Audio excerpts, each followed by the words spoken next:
So, you have an interest in tarot? That's great! Whether you're here to satisfy a simple curiosity or to learn everything you can about tarot, I'm glad you chose me to help. So let's get started. What is tarot? Well, tarot is a deck of cards originally used by the wealthy to play games like Italian tarocchini and French tarot in the 15th century. It wasn't used for divination purposes until 18th century. That is when a number of scholarly men involved with the occult realized there was quite a lot of symbology on these cards and stated that these cards actually go back to ancient Egypt. Here's where there is debate in the tarot community. The reason being is some state that the artwork on a majority of cards, including the oldest surviving deck from 1440, has images of Western culture, and therefore tarot is from that time period. The common rebuttal to this is just as there are many variations today, that it was so back then as well. Unfortunately, the true origin of tarot has been lost to history.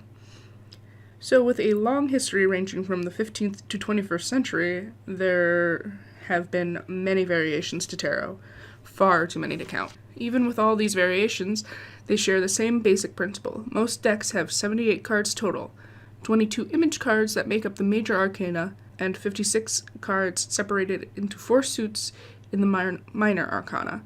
There are some with more, there are some with less. You'll have to do a little research before you pick out your deck and decide which is best for you. So I'm going to assume that you have your deck and talk about basic care of it. Almost every person that I have met cares for their decks in a similar manner. They either keep the original box and keep their decks in that, or they wrap their decks in a silk scarf and keep that in a wooden box.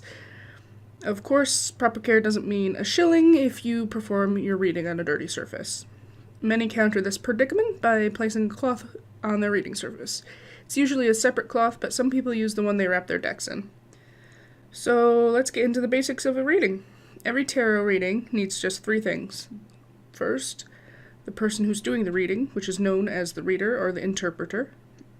Second, the person who's receiving the reading, also known as the client, the seeker, or the curant. And third, your tarot deck.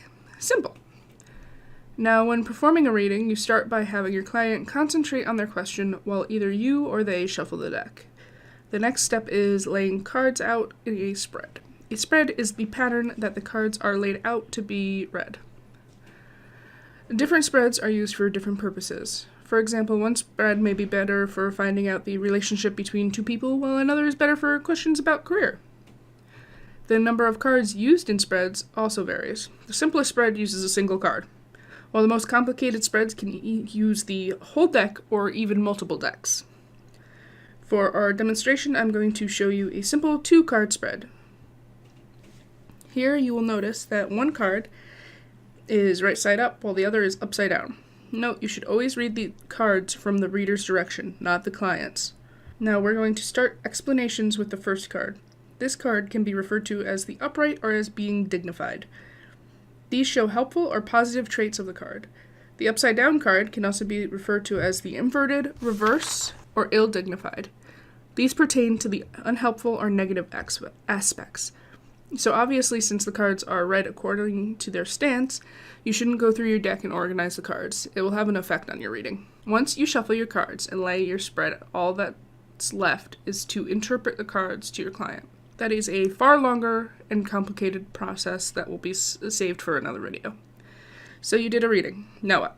May I make a suggestion? How about you keep a tarot journal? It's an excellent way to keep a record and will also help you discover patterns over long periods of time. Some people even use these as a sort of receipt for their clients.